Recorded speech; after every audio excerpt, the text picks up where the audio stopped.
Salut, moi c'est Guillaume, ton hôte. Je suis gay et j'ai été très longtemps sexuellement bloqué. Ce podcast, c'est comme un guide. Chaque épisode t'aide à sortir du non-dit, à entendre tes désirs et donne des conseils pratiques pour ta vie sexuelle ou amoureuse. J'essaie de vivre de ce podcast, alors si tu aimes mon contenu, fais un don. Tape bit.ly/comment devenir dans ton navigateur. Tu auras aussi mon Instagram pour voir ma petite tête et les infos pour venir à une rencontre entre auditeurs dans ta ville. Allez, place à ton épisode, bonne écoute.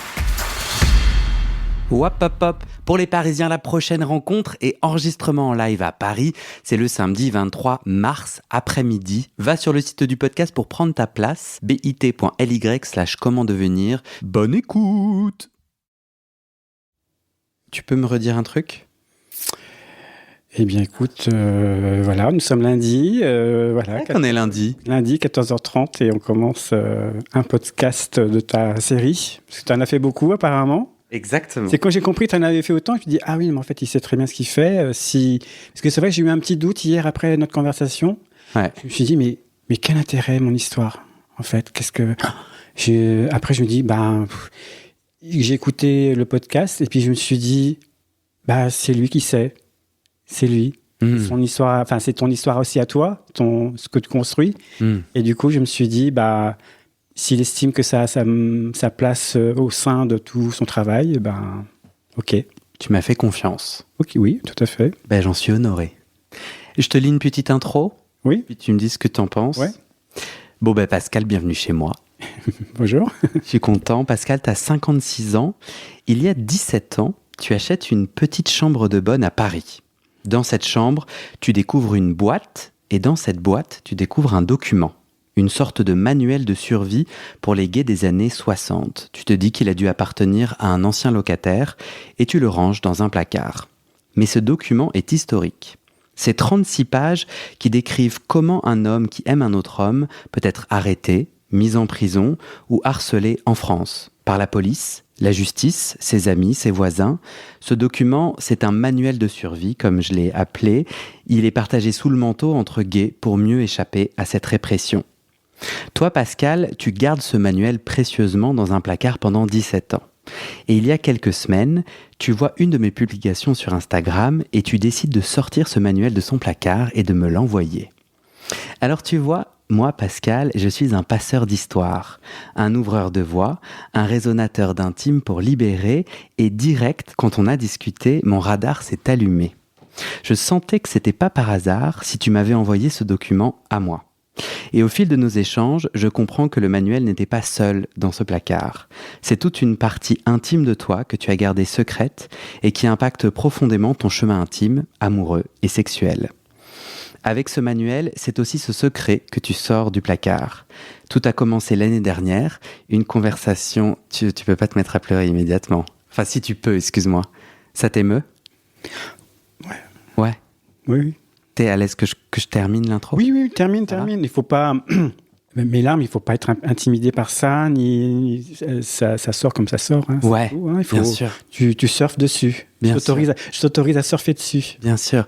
Non, excuse-moi, si je me suis mal exprimé, elles sont bienvenues, mais c'est vrai que moi aussi, ça m'émeut beaucoup, donc je crois que ce que je voulais te dire, c'est, oulala, si toi aussi t'es ému, on va être ému ensemble. Mais t'as bien raison, ça a toute sa place, et tu ne retiens rien, bien entendu.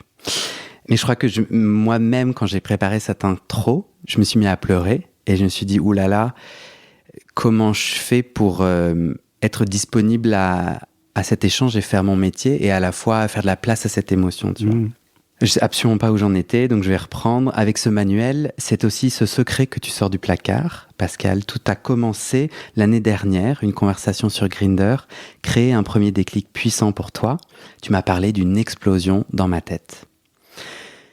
Ensemble, on va parler du manuel, de toi, Pascal, du placard, pour, j'espère, y faire entrer plein de lumière et d'oxygène.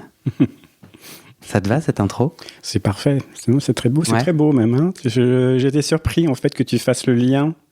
Parce que je ne voyais pas le lien, en fait, entre le document et mon histoire, en fait. Hein. Surtout aujourd'hui. Et du coup, tu as fait le lien et je me dis, ah, mais oui, c'est vrai. Mais oui, en fait, c'est exactement ça. cette histoire de sortir du placard. Enfin, je me considère pas sortir du placard, mais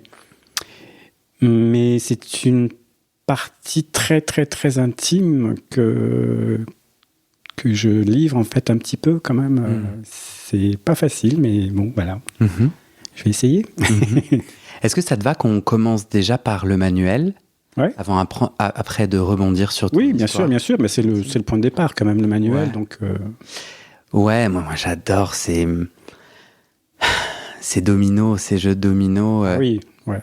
Et alors, tu te souviens quelle publication sur Instagram que je poste te donne l'idée de m'envoyer le document? En fait, ça s'est fait, genre, un jour, je tombe sur un post, c'était sur les lavements, et je trouvais ça génial, je me dis, oh là là, mais si j'avais connu ça avant, parce que moi, j'ai tout trouvé tout seul, en fait.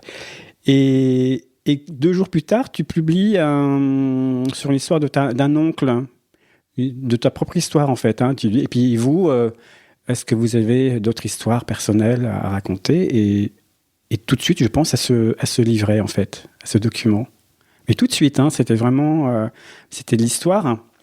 Parce que ce livret, il me parlait aussi d'histoire de mes ex, qui ont eu des ex, qui ont connu les années 50, 60, 70. Et c'était exactement ce qu'il me racontait, en fait. Et donc voilà, du coup, je me suis dit, c'est peut-être le moment de le livrer, ce livret. Ok. Pourquoi moi? Mais je pense que tu étais là, simplement. Parce que j'ai fait l'invitation, peut-être. Et oui, tout à fait. J'ai fait l'appel. Oui, voilà, ouais. Mais déjà, je trouvais... je venais juste de découvrir, hein, j'avais juste lu quelques publications, mais je trouvais ça juste génial. Et puis en plus, je sais tu te plaignais de propos homophobes, et moi je trouve ça tellement... pitoyable que j'avais envie aussi de t'aider, en fait, quelque part, tu vois, te dire, non, mais c'est bien ce que tu fais. Et du coup, ce document, je te le donnais pour toi, en fait, aussi, pour construire ce que tu fais. Donc voilà. C'est chouette.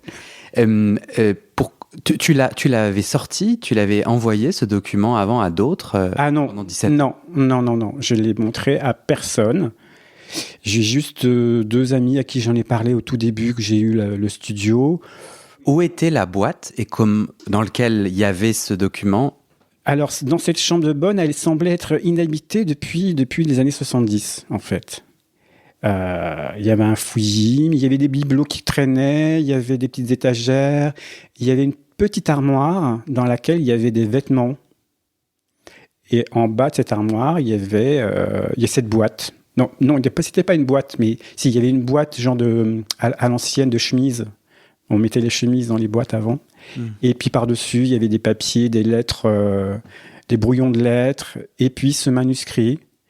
Tout de suite, j'ai dit, mais c'est incroyable. Alors moi, je l'ai pris pour... c'était le propriétaire, en fait, ça appartenait au propriétaire. Au précédent? Oui. Toi, t'achètes dans début des années 2000? 2000, c'était il y a 17 ans, donc il y a 2000... début des années 2000. Oui, voilà, à peu près. Ouais. Et donc, toi, tu penses que les vêtements étaient tels quels, étaient restés 30 ans? Enfin, ça t'a impressionnant? Ça m'a semblé. Alors, je ne sais pas si c'est ça, parce que depuis, j'ai un peu regardé mon acte d'achat, et en fait, ce monsieur, au moment de sa mort... C'est un monsieur qui devait avoir à peu près 90 ans quand il est mort. Il habitait juste à côté. Et du coup, je me suis dit, il a acheté cette chambre de bonne en 77. Et du coup, je me dis, peut-être qu'il s'en est servi comme un grenier ou une pièce d'entrepôt, parce qu'en fait, il a payé ça une misère, en fait. Hein, donc, à l'époque, ouais. À l'époque, mais c'est un truc... Tu te dis, c'est incroyable ce que j'ai trouvé. Donc, d'ailleurs, je ne l'ai pas dit, mais moi, t'as pris en photo ce document papier. Oui. Tu l'as à la fois envoyé à une association d'archives, donc voilà. C'est très chouette. Et tu me l'as envoyé aussi. Oui. Et moi, je le publie sur le site du podcast. Très bien. Comme ça, si les auditeurs veulent aller... Oui, mais c'est fait pour être lu, en fait. Ouais.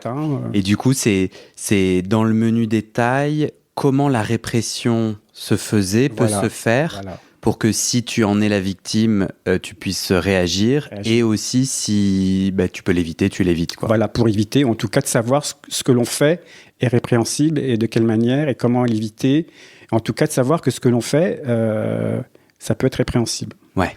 Voilà. Et là, quand on le relit, quand on lit, parce que là, je l'ai lu avant de venir, mais j'avais même pas, il y a 17 ans, vu que c'était rien que d'écrire des lettres, ça pouvait être pris pour preuve d'être gay, en fait. Mm-hmm. Et donc, c'était répréhensible. C'est-à-dire d'écrire une lettre à un homme qui sous-entend une possible affection ou une sexualité. Voilà. S'il y avait des preuves d'homosexualité, c'était condamné. Ouais. Donc il y avait une répression, mais qui était énorme. Le manuel, j'ai pris ça enfin, j'ai vraiment retenu ça. Le manuel, à un moment donné, mentionne l'histoire de la femme d'un homme ils sont en instance de divorce. Oui. Qui se rend compte que son mari a des relations avec d'autres hommes, qui découvre une lettre, et en fait, par effet domino, qui fait arrêter 20 personnes, parce que du coup, la police perquisitionne. Exactement. C'est-à-dire 20 personnes qui se citaient les unes les autres. Par des perquisitions, en fait, tout simplement. Hein. Il y a un film, il n'y a pas longtemps, qui est sorti, je n'ai pas retenu le nom du titre, mais il n'y a pas longtemps, avec Vincent Lacoste. Et c'est ça à la fin du film. En fait, la police perquisitionne l'appartement du couple et le bureau du mari pour trouver des preuves. Des preuves qu'il est gay, en fait. Tu comprends pourquoi, pendant 17 ans, tu n'en fais rien de ce document, mais pour autant, tu le gardes? Je le garde parce que je me dis, un jour c'est comme pour moi, c'est un morceau d'histoire. C'est comme si j'avais gratté dans le sol en Égypte et trouvé un truc. Enfin, vous voyez, tu vois. Et je me dis, un jour, je vais le donner. Enfin, je vais le transmettre. Mais j'attendais le moment où il y ait un lieu, en fait, pour le confier, en fait, et qu'il soit pris en compte.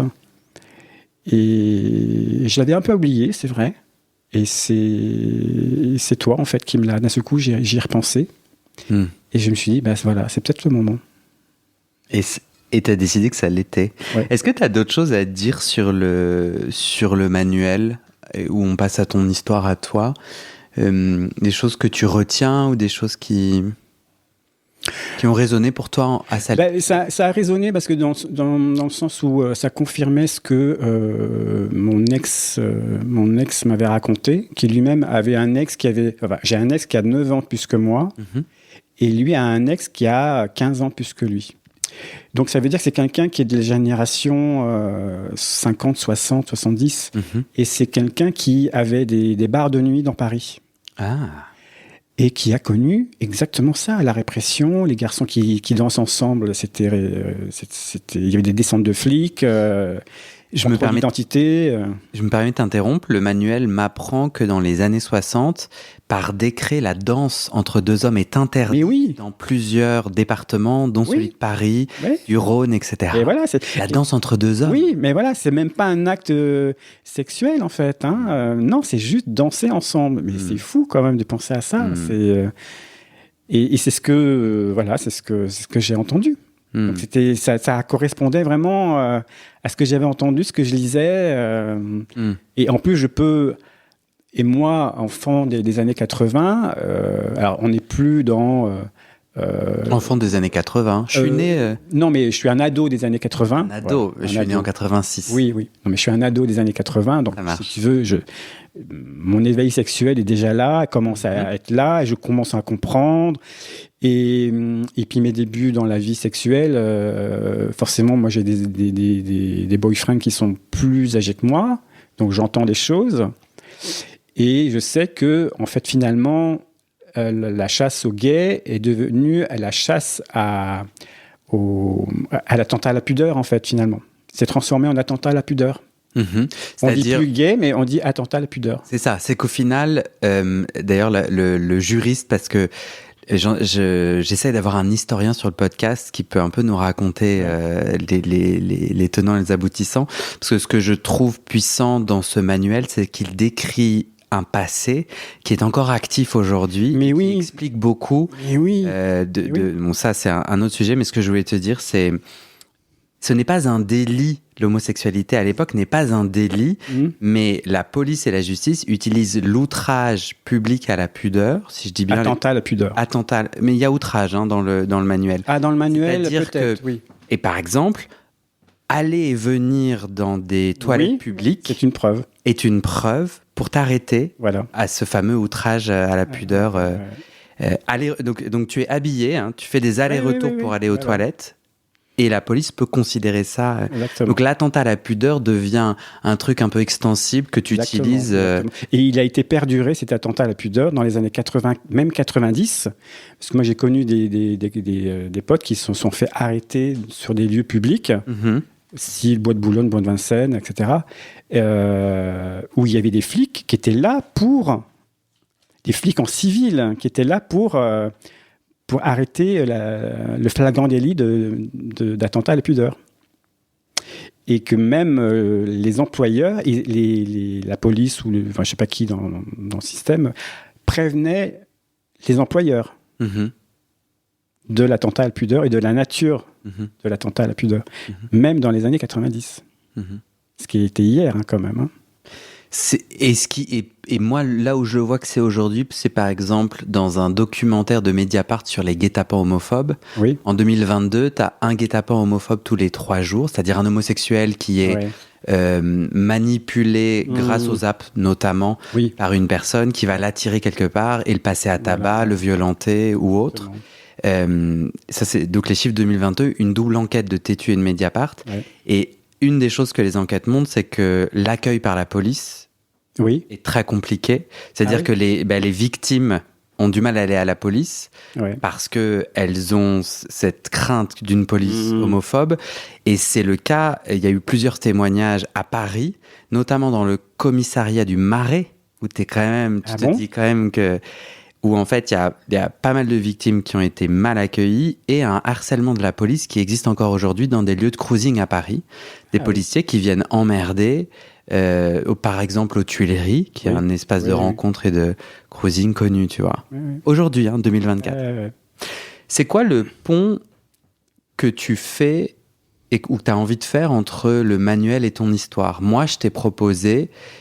Alors, au début, j'imaginais que ce document était dans un tiroir. Et après, je me suis dit, mais le tiroir, c'est peut-être un placard. Et j'ai décidé d'aller dans la métaphore du placard. Oui. Secret. Et tu avais l'air OK de faire ce pont. Est-ce que tu en fais un autre ? Est-ce qu'il y a... Tu vois une coïncidence que tu te retrouves à me raconter ton histoire ? Alors, je pense qu'il n'y a pas de coïncidence, finalement, parce que j'ai l'impression d'être à un moment de ma vie c'est un peu particulier, en fait. J'ai l'impression... j'ai l'impression d'arriver... j'ai 56 ans. J'ai l'impression de faire un bilan. En fait, je travaille un peu moins. Je repense à ce que j'ai vécu. Par exemple, tout simplement, par exemple, je fais parler ma mère sur mon enfance. J'ai l'impression de recoller les morceaux, ou en tout cas de comprendre ce qui s'est passé en rajoutant des morceaux que je n'avais pas pensé à interroger, ou même je ne savais même pas que ça existait, ces morceaux. Et puis je fais aussi mon cheminement, en fait, parce qu'il y a le cheminement professionnel aussi, et pourquoi j'ai eu ce cheminement-là, et mon cheminement amoureux, sexuel, tout ça est lié, en fait. Il y a une espèce de...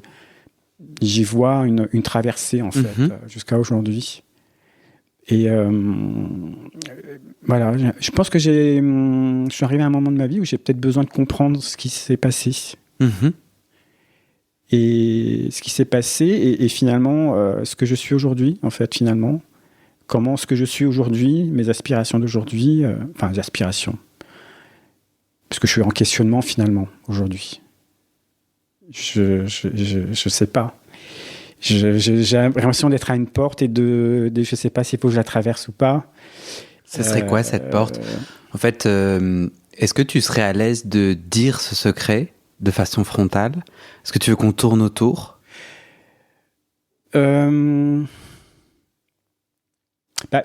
pense que frontalement, ça c'est un peu violent peut-être pour moi, et peut-être pour les auditeurs aussi, je pense. Mais est-ce qu'il faut que je revienne un peu en arrière, le petit garçon que j'ai été. Moi, j'étais un petit garçon très, je m'identifiais souvent à une petite fille quand même. J'avais des envies de petite fille. J'avais des poupées, j'avais envie d'une dinette. J'étais très, ça me parlait tout ça. Mettre les chaussures de ma mère, des trucs comme ça qui, par rapport à mes frères, j'ai 2 frères qui étaient des bourrins, quoi, à côté de moi. Hein. Et puis, comment le harcèlement a commencé, en fait, à l'école. On a commencé les mots habituels. Mais c'est arrivé petit à petit, finalement, progressivement. Et... Le harcèlement, parce que tu étais trop efféminé. Oui, oui, ouais. Ouais, parce que avant que je mette le mot gay dans ma tête, le harcèlement était déjà là depuis un moment. Mais sur ton aspect efféminé, hein, pas sur une identité sexuelle, puisqu'à l'époque, tu j'en avais pas. Oui, c'est ça, t'étais un enfant. Oui, j'étais un enfant, hein, même si, avec le recul, c'est vrai que les garçons, j'avais un regard sur les garçons ils m'intimidaient beaucoup, les garçons. Autant les filles, c'était des copines, vraiment, hein, d'égal à égal. Mais les garçons, c'était un monde un peu... j'avais envie, mais c'était... Ils m'intimidaient beaucoup, les garçons. Et puis je pense que j'avais un aspect très féminin, en fait. On me prenait souvent on me disait mademoiselle, hein, mais on me prenait pour une petite fille, en fait. Hein. Même à tes premières années adultes, tu me disais à 20 ans, tu avais les cheveux longs. Ah oui. On me prenait pour... Ah oui, on me disait mademoiselle, c'était très courant. Hein. Très courant. C'est quelque chose que tu cherchais, tu crois ? Non, en fait, pas du tout. C'était normal pour moi. Et ça ne me dérangeait pas qu'on me dise mademoiselle. Joli lapsus. Ça me dérangeait pas. Ouais. Je pense que j'aimais bien. Ça me... T'as entendu ton lapsus ou pas ? Non, je l'ai pas entendu. J'ai cru entendre des gens... au lieu de déranger, t'as dit des genres. Ah bon ? Ouais. J'ai trouvé que c'est... Ah oui, c'est drôle. Peut-être c'est moi qui ai inventé. Hein. En plus, tout ça a été enregistré. Tu vas pouvoir vérifier. Ouais, ça te dérangeait pas ? Non, pas du tout. En plus, moi, j'étais ado, c'est des années 80. Moi, j'adorais Boy George. Donc, Boy George, ça me semblait tellement loin, vraiment dans l'expression de la féminité, que moi, c'était rien du tout à côté. Hein. Vraiment, c'était peanuts. C'est un chanteur pop anglais ? Oui, qui se maquillait et tout. Mais il a été loin quand même dans le côté un peu travesti, tout ça. Puis moi, j'aimais bien Pete Burns aussi, qui a été encore lui plus loin après dans la transformation physique. Il a été très loin après. Hein. Tu grandis où ? C'est où cette scène, cette enfance ? Eh bien, mon enfance, elle était...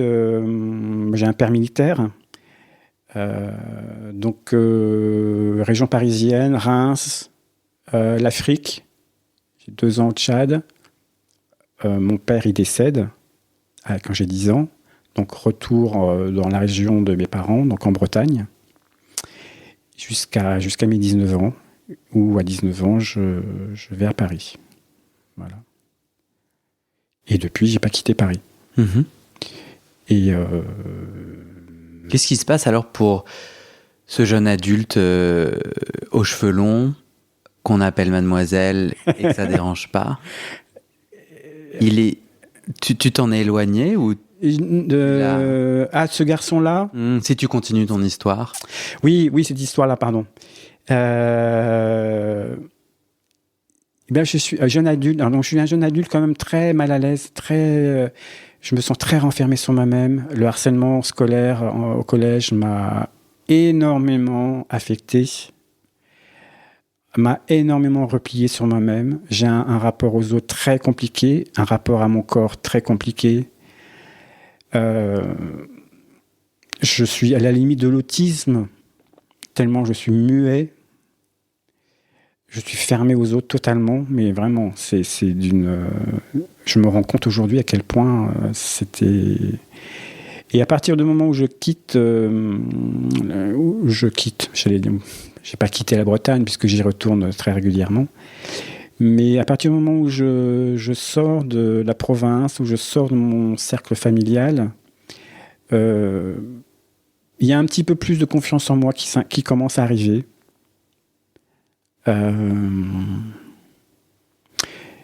Et puis je me rends compte que d'être féminin, c'est un peu compliqué. Il y a une certaine, pas violence du monde, mais je sens que si je veux m'intégrer, il faut que je les fasse.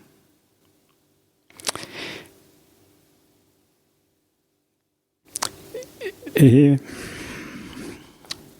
en plus, on est vraiment dans les fin 80. Il y a un côté, les garçons un peu bad boy, c'est le jean, le débardeur. Enfin, on est dans un truc masculin quand même.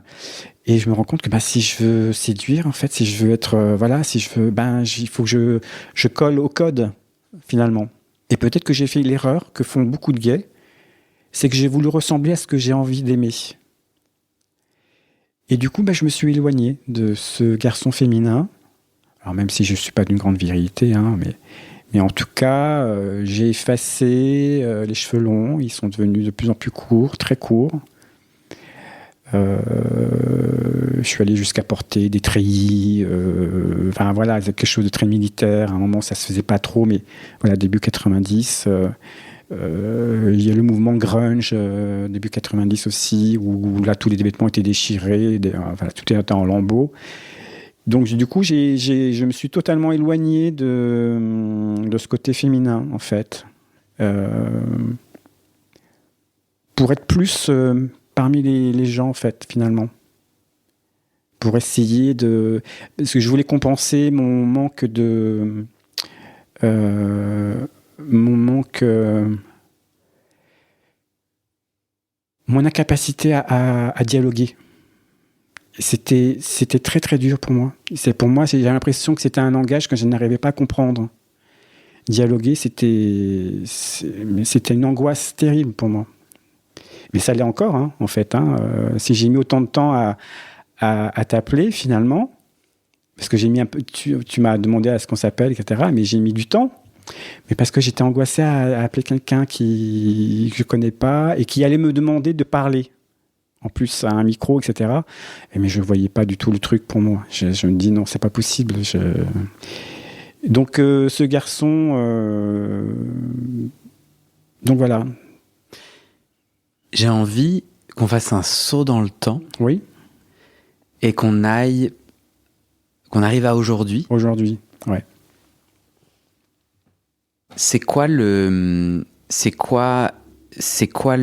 y a un an, il y a cette conversation Grindr qui fait une explosion dans ma tête, m'as-tu dit? Oui.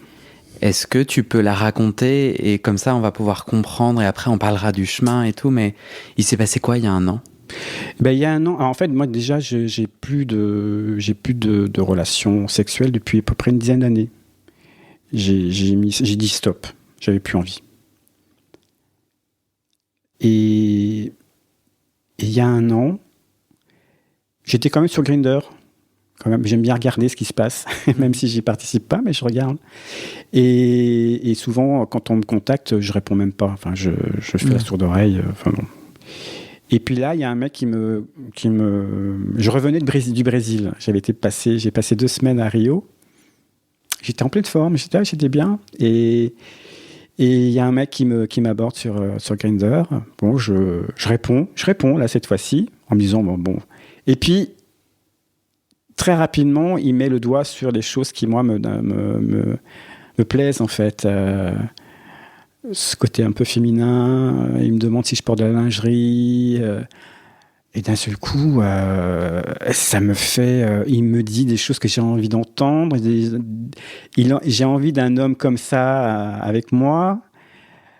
Et du coup, je vais là où il a envie de m'emmener. Mais en même temps, c'est là où j'ai envie d'aller finalement. Et je vais même plus loin que lui parce que d'un seul coup, je commence à m'imaginer...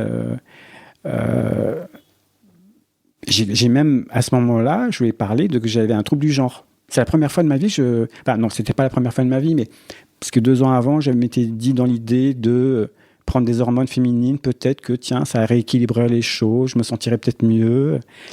Et sauf que là, cette conversation avec cet homme, mais j'étais à la limite de me dire, mais je suis une femme, en fait. Je suis pas un homme.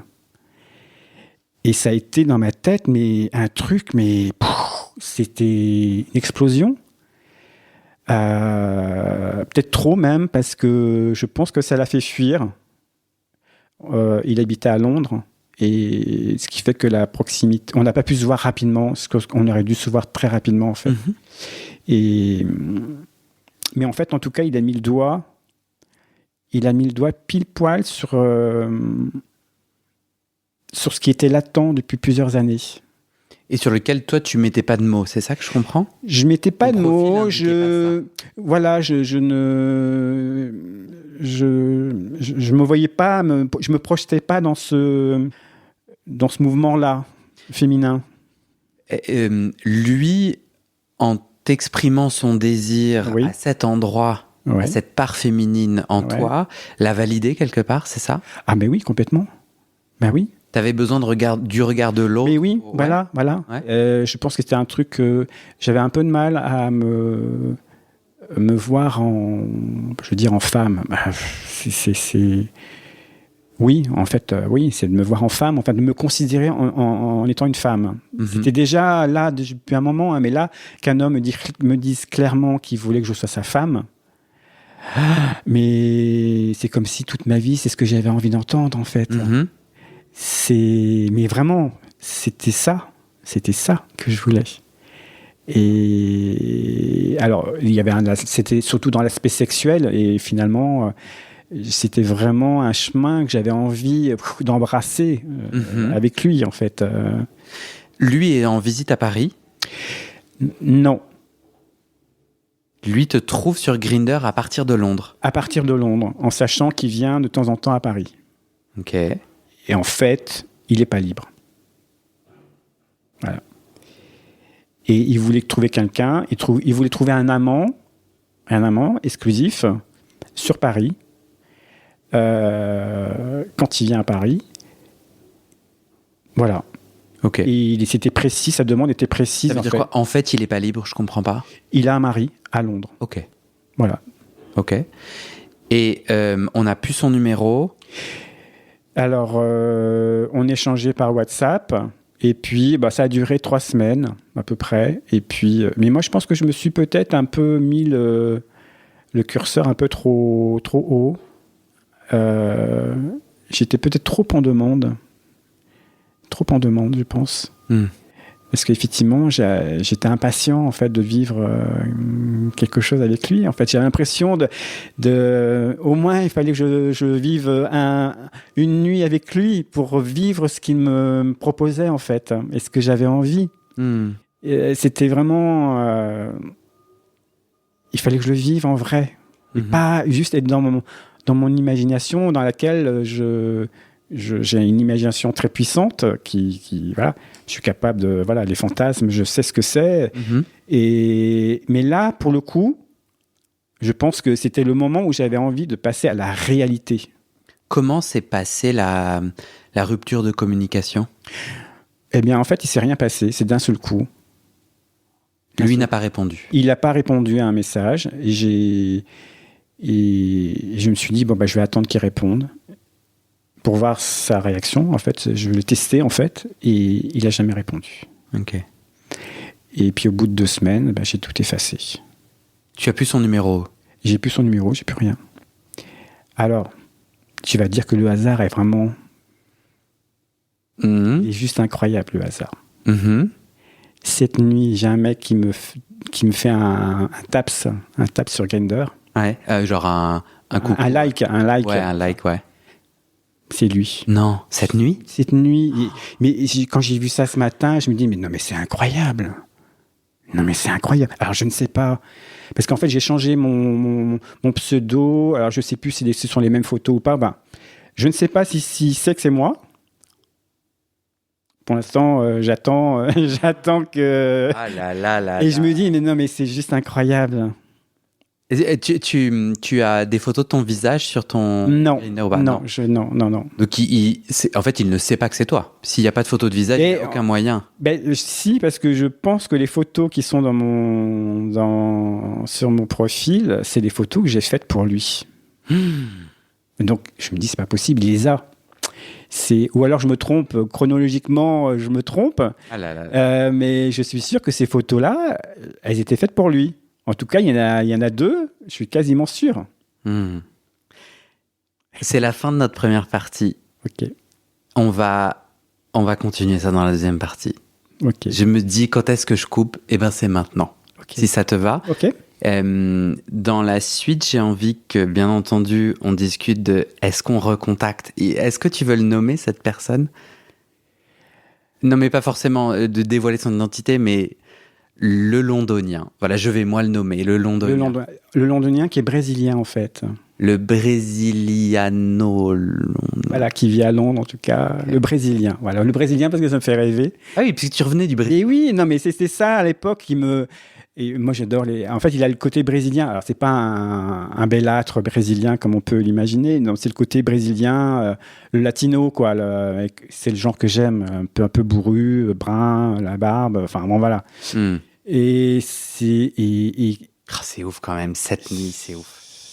Non, mais tu te rends compte? Quand j'ai vu ça ce matin, je me dis, mais quand je vais raconter ça à Guillaume, mais c'est juste incroyable. Au moment où voilà, on a eu la discussion hier. Là, on va en parler un petit. Voilà, je savais que tu allais en parler. Donc, et je me dis, mais c'est fou. Impressionnant. Beau rendez-vous au prochain épisode. Ok. Merci en tout cas. Je t'en prie. Et c'est la fin de cet épisode. Il y a plus de 130 épisodes à découvrir sur ce podcast. Ça fait beaucoup, alors je t'ai rangé les épisodes par thème. Conseils sur la sodomie pour ne plus avoir mal ou comment bien faire son lavement. Le BDSM, la bisexualité, couple ouvert ou exclusif, le racisme, le polyamour, etc. etc. C'est génial et c'est sur le site du podcast. Tu tapes bit.ly/comment devenir dans ton navigateur. Ah, une dernière chose, ne t'en va pas, si tu aimes mon contenu et que tu veux que ça continue mais tu ne peux pas devenir un des 400 en me soutenant financièrement, tu peux m'aider en quelques clics. Écoute bien. Il te suffit de cliquer sur s'abonner ou suivre sur la page du podcast dans ton app d'écoute et de mettre 5 étoiles. Ces petits clics qui te prennent 5 secondes, ça fait vraiment une grosse différence pour le futur du podcast. L'algorithme se met à pousser automatiquement le podcast à plus de gens. Ça me permet alors de trouver les prochains témoignages et des potentiels futurs donateurs, donatrices. Et j'ai pas beaucoup de temps pour arriver à l'équilibre financier. Tant que j'ai pas trouvé 400 personnes qui donnent chaque mois, je dois utiliser mes économies et ça ne va pas pouvoir durer. D'ailleurs, pour devenir un ou une des 400 et faire un don pour que le podcast continue, va sur le site du podcast. C'est toujours le même lien, bit.ly/comment devenir. Merci pour ton aide et à très bientôt dans tes oreilles.